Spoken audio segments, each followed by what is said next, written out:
Bismillahirrahmanirrahim. Assalamualaikum warahmatullahi wabarakatuh. Salam sejahtera dan salam hormat dari saya. Terima kasih saudari pengerusi majlis yang berbahagia, Profesor Teknologis Dr. Hajah Roziah Jano, Naib Chancellor Universiti Teknologi Malaysia, Universiti Teknologi Mara.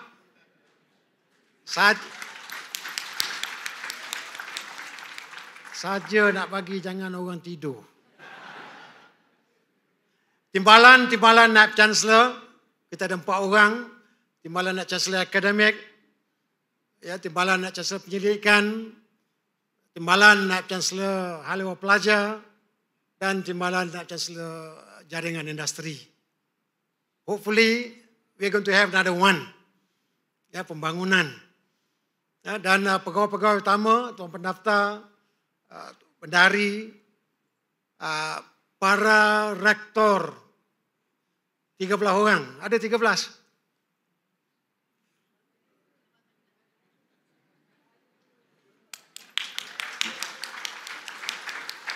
Segak bergaya. Ketua-ketua persatuan, kita ada 2 persatuan sini kan, yang akademik. Wakil-wakil pelajar, dan seterusnya para warga UiTM yang saya hormati sekalian. Terlebih dahulu, izinkan saya mengajak semua memanjatkan segala rasa kesyukuran kita kepada Allah Subhanahu Wa Taala, kerana dengan izin dan perkenannya jua, maka sama-sama dapat kita berkumpul dalam majlis yang saya kira amat bermakna ini. Dan izinkan juga saya bagi pihak diri saya untuk mengucapkan banyak terima kasih kepada pihak pengurusan yang diterajui oleh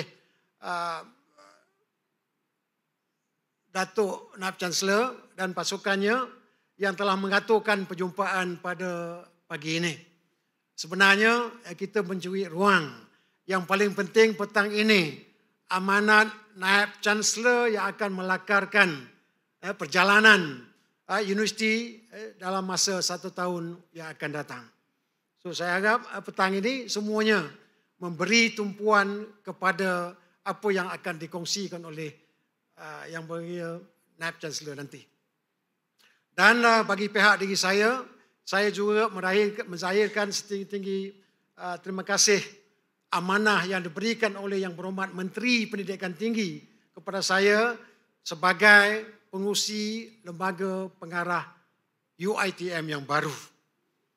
Dan untuk itu saya juga sebagai orang baru kita rakamkan setinggi-tinggi penghargaan dan terima kasih kepada mantan pengurusi lembaga pengarah yang telah memberi jasa khidmat beliau sejak Januari 2021 yang lepas. Tan Sri Profesor Emeritus Dr. Ibrahim Abu Shah.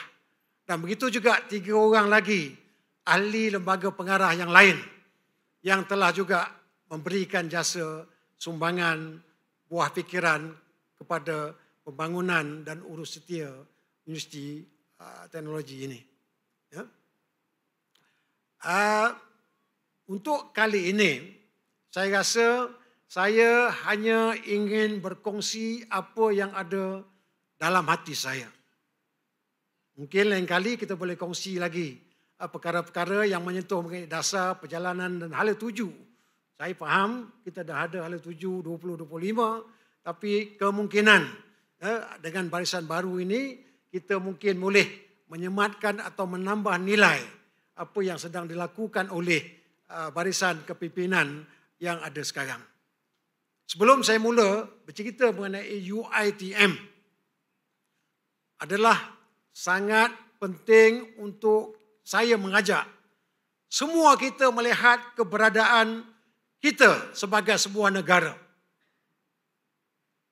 Kita tidak boleh pisahkan Apa saja yang kita lakukan adalah sebahagian daripada apa yang sedang diusahakan oleh kerajaan. Apa juga yang sedang diusahakan oleh pihak-pihak lain yang sama dengan kita. We are just one of the big players. There are so many players in the country, but we being mandated untuk melihat, membangunkan dalam kerangka apa yang dimarahkan kepada kita. Perlu diingat Malaysia sebagai sebuah negara secara relatifnya bukan jauh sangat, bukan tua sangat. And not that long time ago, negara ini merupakan sebuah negara yang sangat miskin. Sebelum mereka contohnya, kita punya kelahiran pun sebelum mereka, 1956.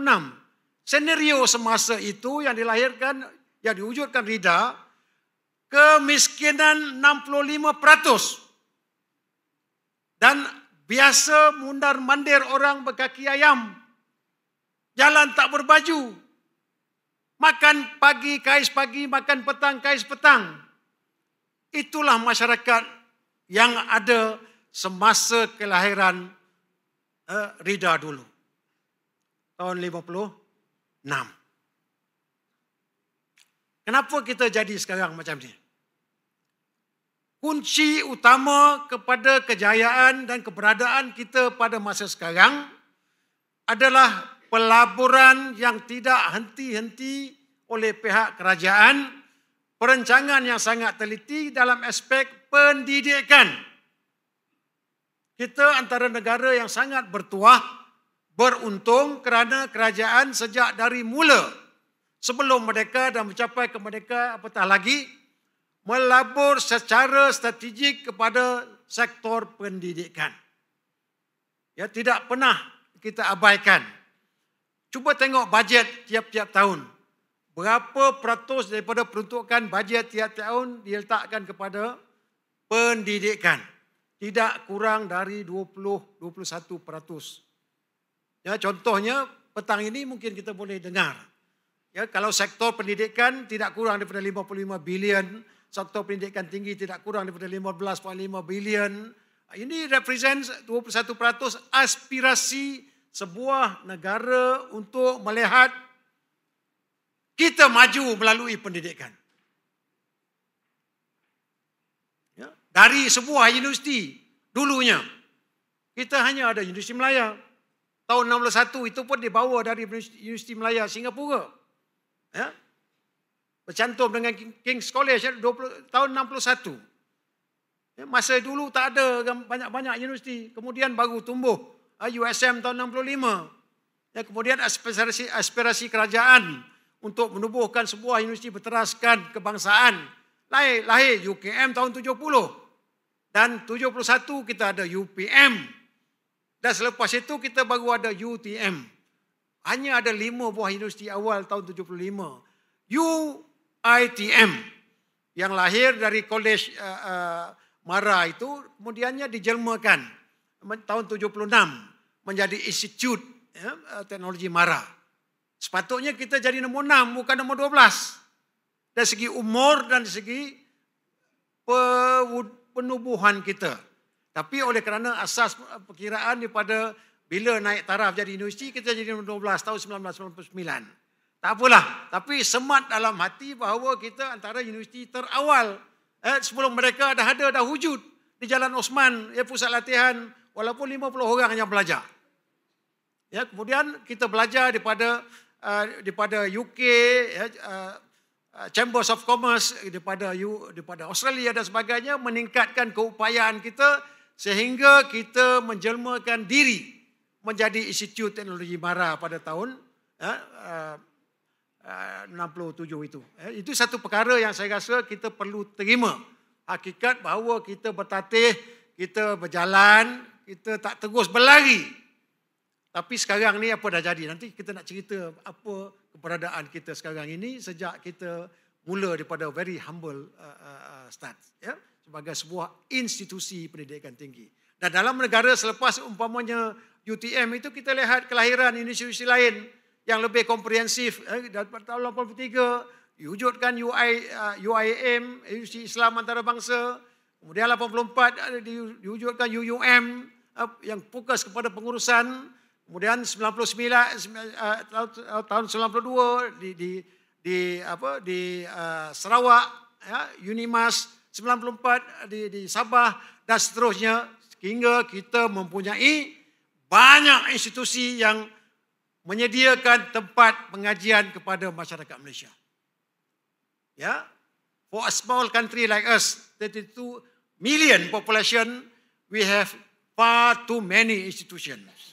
Itu sebab saya mengajak untuk kita mengira-ngira institusi pendidikan tinggi ini supaya kita tidak tersasar.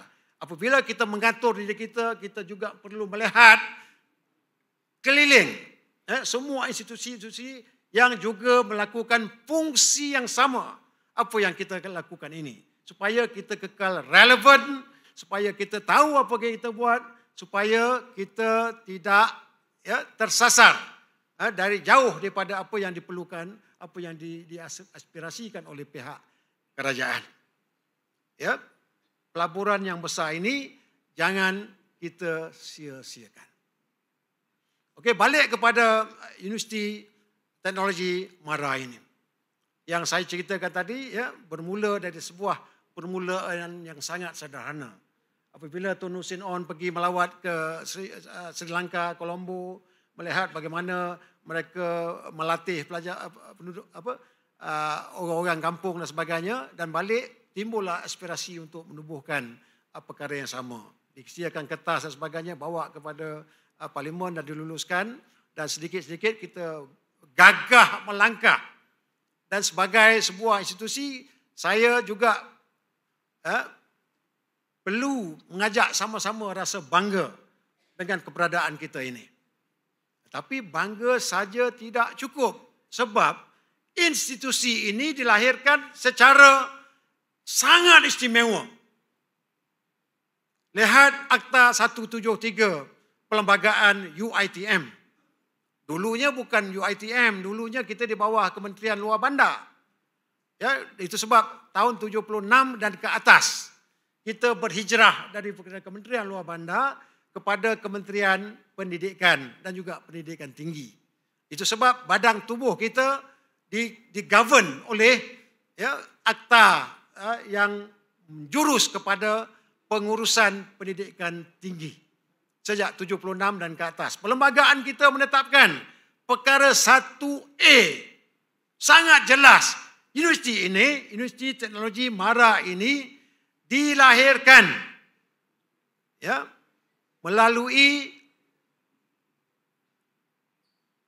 peruntukan 153 Perlembagaan Malaysia.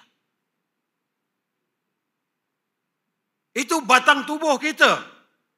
Walaupun kita ada aspirasi, walaupun kita ada misi, visi dan sebagainya, saya baca visi yang berbagai anak Chancellor, misi kita to be a world renowned institution in the area of science, technology, humanities and entrepreneurships, dan visi untuk melahirkan profesional bumi putra bertaraf antara bangsa, dengan program-program yang bertaraf dunia. Tapi saya ingin mengajak semua untuk berpijak kepada kelahiran kita, roh kita dari asalnya, peruntukan 153 itu. Tetapi kita harus lebih terbuka. Tak boleh terlalu emosional kepada peruntukan 153 itu, hak kita, hak istimewaan itu tidak ke mana. Kita perlu menunjukkan bahawa kita boleh bersaing dengan orang lain, malah lebih baik dengan orang lain. Itu sebab saya mengalu-alukan apabila saya baca aspirasi universiti untuk nak menjadi a world renowned institution, itu sesuatu yang perlu disokong dan dikerjakan bersama-sama. Saya harap sungguh supaya seluruh warga yang lebih daripada 17,000 orang ini, sama ada akademik dan juga non-akademik, bekerja bersama-sama sebagai sebuah pasukan untuk benar-benar memikul tanggungjawab dan amanah itu, supaya kita boleh menjadi sebuah masyarakat yang mengeluarkan graduan-graduan yang benar-benar berketerampilan dan berkualiti antarabangsa. Ya, petang ini kita sama-sama kongsi. Ya, jangan kita terlalu beremosi, ya, sebab kita nak, kalau boleh kita kekal relevan. Ya, well connected. Ya, saya dah bincang juga tadi kesempatan dengan semua pihak eksekutif, ya, kita kena atur strategi. Dan selain daripada shared vision yang perlu kita kongsi itu, yang berdasarkan kepada perkara Akta 173 itu, saya juga merasakan sampai masanya untuk kita melihat struktur organisasi kita sendiri. Ya, apabila kita terlalu gairah untuk berkembang dengan sangat pesat, sehingga sebagai sebuah universiti kita mempunyai banyak cawangan, 13 cawangan, 22 satelit ataupun kampus dan sebagainya. Bukankah itu terlalu besar, walaupun kita ada sistem yang dinamakan One UiTM with a multi system dan sebagainya, tapi perlu kita lihat sama ada ianya benar-benar efektif.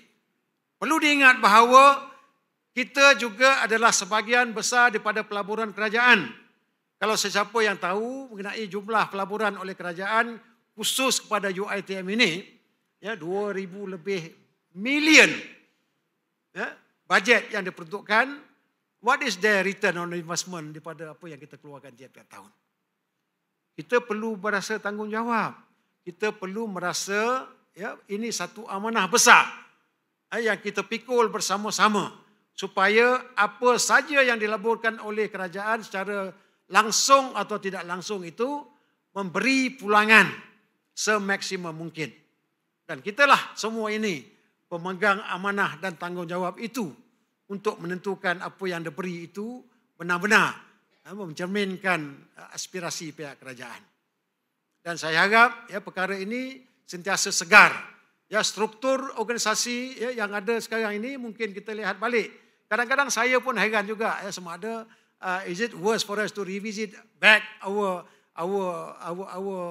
original institution of ITM and coexistence of ITM or UiTM dan sebagainya. Itu mungkin satu perkara yang mungkin kita boleh duel. Tak rugi. Begitu juga saya tengok model-model around the world, you may find it, ya, banyak model-model yang mempunyai kampus-kampus yang pelbagai. One of the example, the classic example is University of California. Ya, from Davis, from Berkeley sampai ke Santa Barbara, Santa Cruz, ya, ada 10 kampus. Mereka mempunyai 10 kampus yang masing-masing mempunyai kekuatan tersendiri.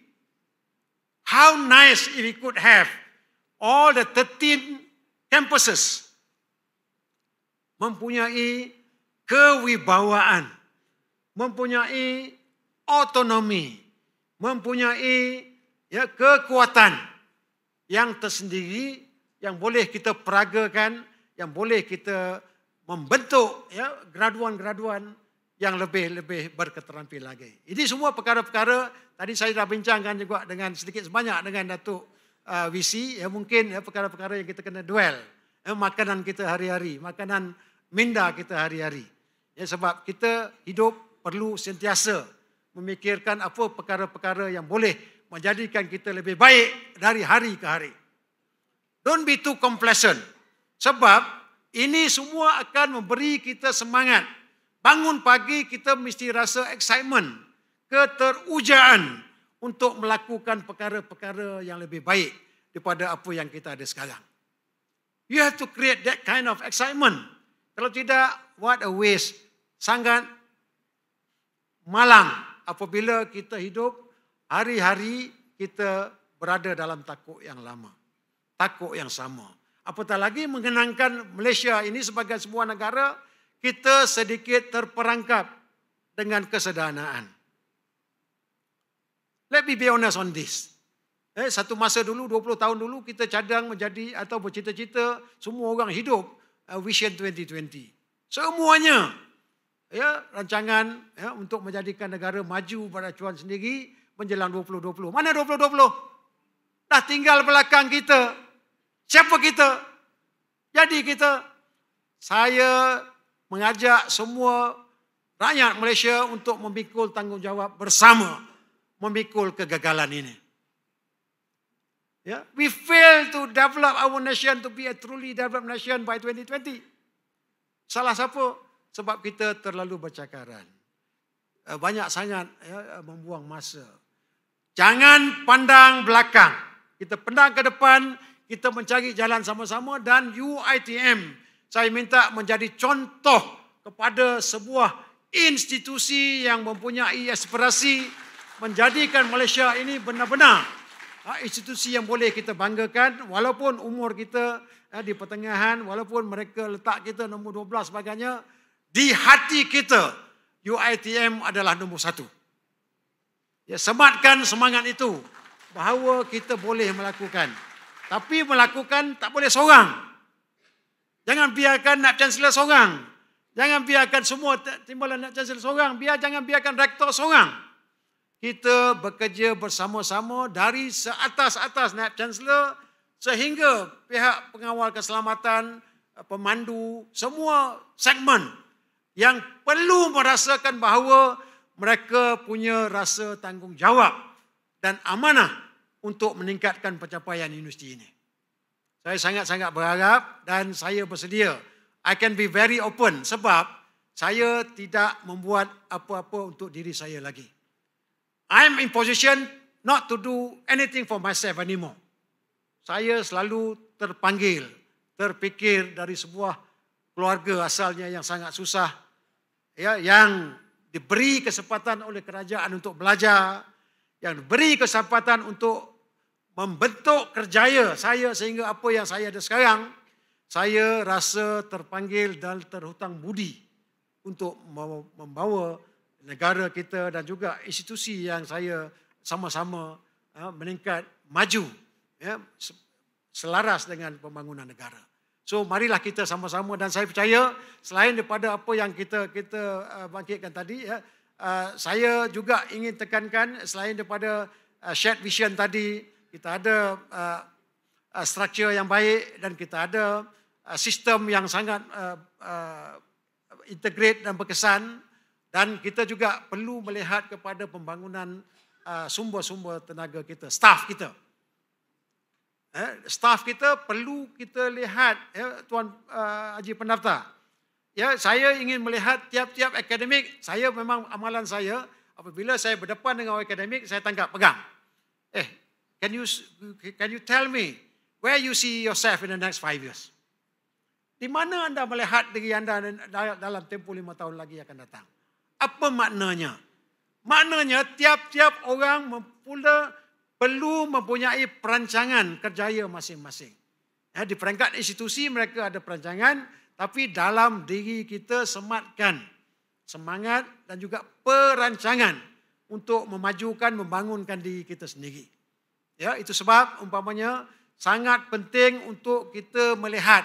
Kita dah ramai ni, 17,000 lebih. Tapi untuk mereka merasa denyut nadi dan juga merasa that they are part of the big family, kita juga perlu melihat bagaimana kita boleh menjaga kebajikan mereka, kita boleh melihat bagaimana mereka boleh membentuk kejayaan mereka melihat bagaimana mereka strike the balance antara kepentingan kejayaan dan juga kepentingan keluarga masing-masing. Dan yang paling akhir, saya sangat-sangat berharap supaya ITM ini mencari satu budaya kerja, a work culture yang positif. Sama-sama kita bentuk budaya kerja yang positif. Kalau dulu banyak organisasi subscribe kepada high performance work culture, tapi kita boleh melihat bagaimana kita boleh membentuk satu budaya kerja yang asasnya, pertama, kadang-kadang kita ada ramai orang, tapi kalau tak harmonis, kita akan bercakaran satu sama lain, actually akan menjadi perkara yang akan boleh menarik prestasi kita. Yang penting adalah keharmonian. Siapa kalau boleh bahasa Jepun, hewa mean harmoni. Harmoni sangat penting kepada setiap organisasi. elakkan prasangka, elakkan percakaran. Sama-sama berterus terang. Dan saya tadi pun dah amalkan ya, dengan Datuk VC pun saya dah beritahu, I will be here even though I have so many ideas, but then let's VC manage at the level and at the board level. Kita akan lihat bagaimana kita boleh bantu pihak pengurusan and also to connect to the power at B di peringkat sentral dan sebagainya. Itu amanat kita. Dan kalau boleh kita sihatkan budaya ini, banyak komunikasi, banyak perbincangan, banyak empowerment, banyak sense of responsibility masing-masing, dan kita semua orang akan merasa bahagia untuk bekerja dan juga memberi yang terbaik kepada institusi. So saya harap kita sama-sama boleh majukan institusi yang kita diberi amanah ini, dan petang ini sama-sama dengarkan amanat yang akan diberikan oleh yang bahagia Naib Chancellor kita. Dari itu saja ya, saya sekali lagi mengucapkan banyak terima kasih, dan saya sangat rasa terhormat apabila disambut begini, dan insya-Allah saya berjanji untuk sama-sama dengan warga UiTM, I'll give you my very best ya untuk UiTM. Tak ada apa lagi dah yang saya nak berikan, hanya kudrat buah fikiran yang saya ada, pengalaman yang telah saya timba selama lebih daripada 40 tahun. I started from a very humble start. Ya, saya pernah tapi saya sangat-sangat bernasib baik. Mungkin luck saya di situ. Saya develop career to the maximum. Ya, lepas itu tak tahu apa nak buat lagi dah. To the maximum. Ya, daripada grade paling rendah sampai ke terus 3, lepas itu dah tak tahu nak buat apa. Saya run Professor Council, itu pun ya dengan segala cabaran dan sebagainya. Tapi percayalah, peringkat ini sentiasa mencari jalan bagaimana kita boleh memberi balik kepada orang yang sangat berjasa kepada kita. Sekian, wabillahi taufiq wa hidayah. Wassalamualaikum warahmatullahi wabarakatuh.